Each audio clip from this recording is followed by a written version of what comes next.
Stop searching for yourself, the answer is already inside you. Let me ask you something. When was the last time you felt lost? Not physically lost, like wandering through an unfamiliar city, but existentially lost, like you didn't know who you were, what you wanted, or where you were going in life. For most of us, that feeling hits hard at one point or another. And when it does, we're told the same thing over and over: go find yourself. It's in movies, books, and self-help quotes plastered all over social media. The idea is simple: somewhere out there, beyond the horizon, your true self is waiting to be discovered. But what if I told you? That's a lie. You heard me. The idea that you need to find yourself is not only misleading, but it's also keeping you stuck. Because here's the shocking truth: you don't need to search for yourself. You've been here all along. The answer isn't out there in the world, it's already inside you. And in this video, we're going to explore why that's true, how you've been looking in the wrong places, and what it really takes to connect with the version of yourself that's been hiding in plain sight. Let's start with the obvious question: why do so many of us feel lost in the first place? It's because we've been conditioned to believe that our identity is something external. From the moment we're born, we're bombarded with messages about who we're supposed to be. Society, family, and culture all tell us this is what success looks like. This is what happiness feels like. This is what you need to achieve to be somebody. So we spend our lives chasing goals, titles, and relationships, thinking that if we just achieve enough, we'll finally feel whole. But the truth is, every time you chase something external to define yourself, you're running further away from who you really are. Here's a thought experiment. Imagine you're holding a glass of water. Now, instead of drinking it, you start running around the room, desperately searching for more water to quench your thirst. It sounds absurd, right? But that's exactly what we do with ourselves. We spend so much time searching for meaning, identity, and purpose outside of ourselves that we forget the truth: you already have the water. You just need to stop running long enough to see it. Now, pause and ask yourself this: what am I really searching for? Is it happiness, fulfillment, a sense of belonging? Whatever it is, chances are you're looking for it in the wrong places. Because here's the paradox: the harder you search for something outside of yourself, the more elusive it becomes. This is what philosophers like Lao Tzu and Eckhart Tolle have been trying to teach us for centuries. They argue that the more we chase after external definitions of self, the further we stray from the authentic core of who we are. Think about it: when you say, "I need to find myself," what are you really imagining?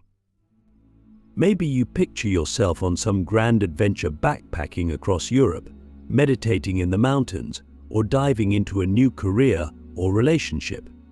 And while those experiences can be valuable, they're not where your true self lives.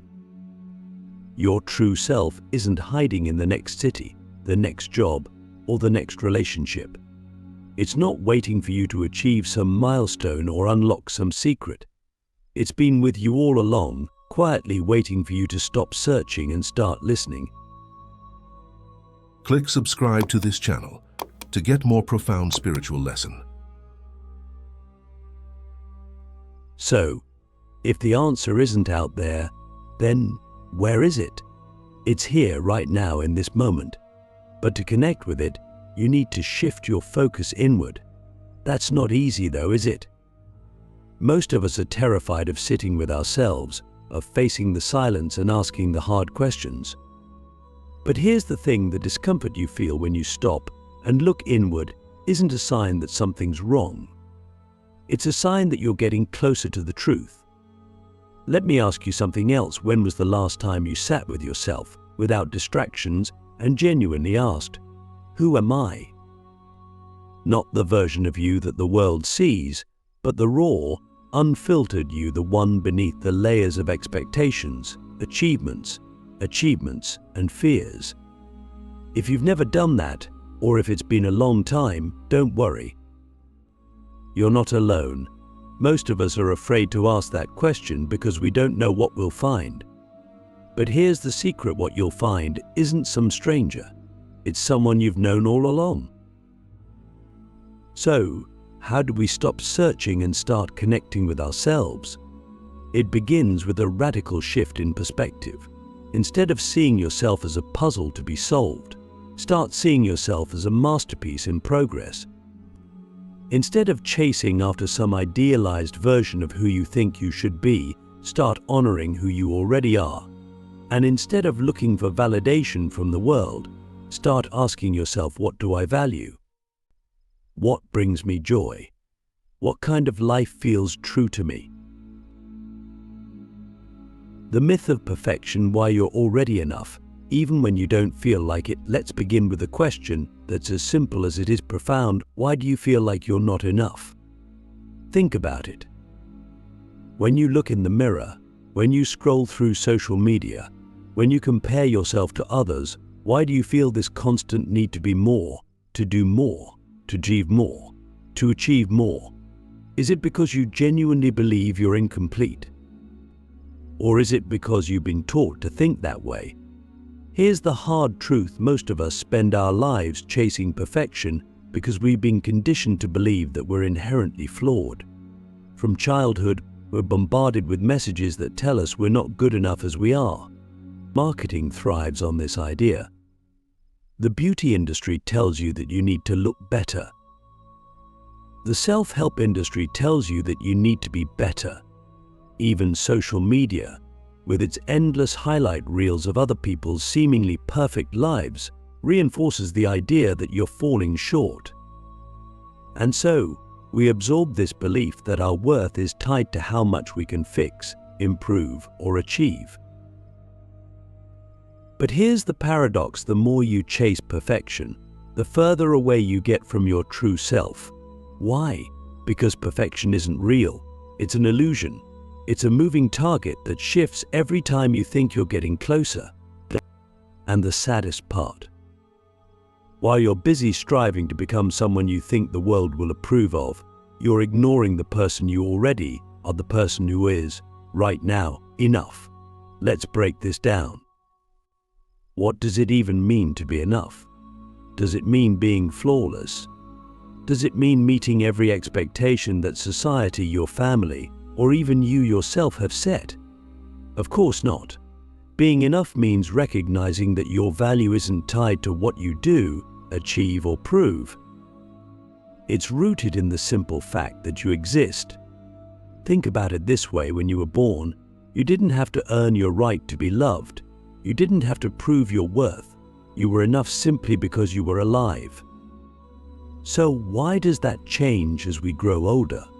Why do we start believing that we need to earn our place in the world? This myth of perfection is dangerous because it keeps us stuck in a cycle of self-rejection. Every time you tell yourself, "I'll be happy when ... when I lose weight, when I get the promotion, when I find the right partner," you postpone your sense of self-worth. You convince yourself that who you are right now isn't good enough. But here's the thing: there will always be another when. Even if you achieve your goals, the satisfaction is fleeting. You'll just set another benchmark, another impossible standard to chase. And meanwhile, the present moment, the only moment you truly have, slips away. So what's the alternative? How do we break free from this cycle of striving and start embracing who we are right now? It begins with a radical act of self-acceptance. That doesn't mean giving up on growth or abandoning your dreams. It means recognizing that you can strive to improve without rejecting yourself in the process. It means understanding that growth comes from a place of love, not a place of lack. Let me ask you this: what would your life look like if you stopped trying to prove yourself to others? Take a moment to imagine it. If you didn't feel the need to impress, achieve, or fix yourself, how much lighter would you feel? How much more energy would you have to focus on the things that truly matter to you, your passions, your relationships, your purpose? The truth is, when you let go of the need to be perfect, you create space for authenticity. You stop living for the approval of others and start living for yourself. But self-acceptance isn't easy, is it? It takes courage. It takes courage. It takes a willingness to sit with your imperfections and say, "This is me, and I'm okay with that." For many of us, that feels terrifying. We worry that if we accept ourselves as we are, we'll stop trying. We'll stagnate. But the opposite is true. When you stop tearing yourself down, you create a stable foundation for growth. You're no longer motivated by fear or shame, you're motivated by curiosity, passion, and a genuine desire to explore your potential. Here's a practical way to start the next time you catch yourself in a spiral of self-criticism. Pause and ask yourself, whose voice is this? Is it really your own? Or is it something you've internalized from the world around you? Maybe it's a comment someone made years ago, or a standard you've absorbed from culture, or even an unrealistic expectation you've placed on yourself. Once you identify where that voice is coming from, you can start to question it. You can ask, is this belief serving me? Is it helping me grow, or is it holding me back now? Let's take this even deeper. Imagine if you could see yourself the way someone who loves you unconditionally sees you. Not your accomplishments, not your mistakes, just you. What would they see? They'd see someone who's trying, someone who's growing, someone who's worthy of love, just as they are. What if you could give yourself that same kind of grace? What if, instead of searching for yourself in the pursuit of perfection, you realized that you've been enough all along? Here's the truth: you're not a project to be completed. You're not a puzzle to be solved. You're a human being, and that means you're inherently messy, complex, and beautiful. And that's what makes you enough, not your achievements, not your appearance, not your ability to meet some arbitrary standard. Just you as you are right now. So, let me ask you one last question for this part. What would it take for you to believe that you're already enough? The illusion of searching why you're chasing something that's always been with you. Let's start with a question that might shake the very foundation of how you view life. What if the thing you've been chasing your entire life has been with you all along? Think about that for a moment. What if the fulfillment, the clarity, the sense of purpose you've been tirelessly searching for isn't something you need to find, but something you already have and just haven't recognized yet? Here's the problem with searching: the very act of looking assumes that what you're searching for is somewhere else. It assumes a gap between where you are right now and where you believe you need to be. And because of that, searching inherently creates dissatisfaction. It tells you you're not there yet, you're not complete yet, you need to keep going. But what if that gap doesn't actually exist? What if the journey isn't about seeking, but about seeing, about realizing that everything you've been looking for is already within you? Let me explain. We live in a society that glorifies the pursuit. We're told that happiness, meaning, and purpose are things we need to find, and so we spend our lives searching. We search in our careers, thinking that the right job will finally make us feel fulfilled. We search in relationships, thinking that the right person will complete us. We even search in self-help books, retreats, and philosophies, hoping they'll unlock some hidden truth about who we are. But here's the paradox: the more we search, the more elusive those things become. Why? Because the act of searching takes us further away from the present moment, the only place where we can actually experience the things we're looking for.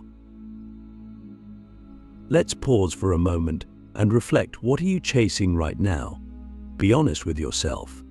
Is it a success, love, confidence, peace? Whatever it is, ask yourself this: why do I believe it's out there, waiting to be found, instead of inside me, waiting to be uncovered? Because here's the truth: the things we search for externally are almost always reflections of something internal. When we chase success, what we're really looking for is a sense of self-worth. When we chase love, what we're really looking for is connection and belonging. And when we chase peace, what we're really looking for is freedom from the chaos of our own minds. The mistake we make is thinking that these things can be given to us by something or someone outside of ourselves. They can't. They come from within. This brings us to a profound realization: you're not incomplete. You're not missing anything. You already have everything you need to be whole. The answers you're looking for aren't out there, they're inside you, buried under layers of fear, doubt, and distraction. The real journey isn't about going somewhere new, it's about peeling back those layers and reconnecting with the truth of who you are. But how do we do that? How do we stop searching and start seeing? The first step is to recognize the illusion. Every time you find yourself thinking, "I'll be happy when ... when I get that job, when I lose that weight, when I achieve that goal," pause and ask yourself, why do I believe I'm not enough right now? This question is powerful because it forces you to confront the assumptions that drive your search. It brings you back to the present moment and reminds you that happiness and fulfillment aren't destinations, they're states of being that you can access right here, right now. The second step is to cultivate stillness. In a world that constantly pulls us outward, stillness is an act of rebellion. It's a way of turning inward and reconnecting with yourself. This doesn't mean you have to sit in meditation for hours or retreat to a mountaintop. It can be as simple as taking 5 minutes a day to sit quietly, breathe deeply, and ask yourself, what am I feeling right now? What do I need?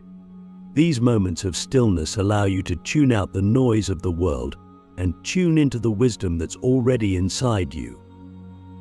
Finally, let's ask the ultimate question: what if you stopped searching entirely? What if you stopped chasing, stopped striving, and simply allowed yourself to be? What if you trusted that who you are at this moment is enough? It's a radical idea, and it might feel uncomfortable at first, but the more you practice it, the more you'll realize that the sense of wholeness you've been searching for has been here all along. Letting go of the chase, how to live fully in the present and embrace your true self. Let's end with one of the most difficult but transformative ideas: you don't need to chase anything to be whole. This might sound simple, but it goes against everything we've been taught. We live in a world that equates movement with progress and ambition with purpose. We're told that if we're not chasing something, whether it's success, love, happiness, or self-improvement, we're stagnant, unmotivated, or even failing. But what if that isn't true? What if the constant chase is the very thing keeping you from living fully? Here's the truth: the more you chase, the more you reinforce the belief that what you want is somewhere out there. And the more you believe that, the more disconnected you become from the present moment, the only place where life actually happens. Let's take happiness as an example. How often have you told yourself, "I'll be happy when you get the promotion, when you save enough money, when you finally achieve your goals?" But think about this: every when you've ever reached quickly gave way to another when, didn't it? That's because the chase creates a mindset of scarcity. It convinces you that your happiness, self-worth, or peace of mind is always just out of reach. So how do we let go of the chase? It starts with understanding that the present moment is all you ever have. Seriously, think about it: the past is gone, and the future hasn't happened yet. The only thing that's real is right now. But here's the problem: most of us don't live in the present. Instead, we replay the past, worrying about what we should have done differently, or we obsess over the future, imagining all the ways things could go wrong or right. In doing so, we miss the life that's unfolding in front of us. Let me ask you this: when was the last time you were fully present? Not distracted by your phone, not worrying about tomorrow, but truly here in this moment? For many of us, the answer is, "I don't remember," And that's heartbreaking because life is happening now. Every moment you spend chasing, worrying, or distracting yourself is a moment you'll never get back. But the good news is, you can change that starting today. The first step to living fully in the present is to let go of the belief that you need to fix yourself. You are not a problem to be solved. You are a human being, full of contradictions, imperfections, and perfections and beauty. Embracing this truth allows you to stop striving for some ideal version of yourself and start appreciating who you are right now. This doesn't mean you stop growing, it means you grow from a place of self-love, not self-rejection. The second step is to practice gratitude. Gratitude is one of the simplest yet most powerful ways to ground yourself in the present. When you focus on what you have instead of what you lack, you shift your perspective. You start to see that the life you've been chasing might already be in your hands. So, ask yourself, what am I grateful for right now? It could be something big, like the love of your family, or something small, like the warmth of the sun on your face. Gratitude reminds you that, even in moments of uncertainty, there is always something to appreciate. Finally, let's talk about trust. Letting go of the chase requires trust not in some external force, but in yourself. Trust that you already have what you need. Trust that you are capable of handling whatever life throws at you. Trust that you don't need to control every outcome to find peace. This trust doesn't come overnight, but the more you practice it, the more you'll realize that life doesn't have to be a constant race. You can slow down, you can breathe, you can simply be. So, let me leave you with one final question. What would your life look like if you stopped chasing and started living? Imagine waking up tomorrow and deciding, I am enough. My life is enough. How would that change the way you move through the world? How would it feel to let go of the relentless push for more and embrace the beauty of what already is? Here's the truth: the answer has always been inside you. You don't need to search for it. You just need to stop, be still, and listen. When you do, you'll realize that the wholeness you've been chasing isn't out there, it's here, now, in this moment. And it always has been.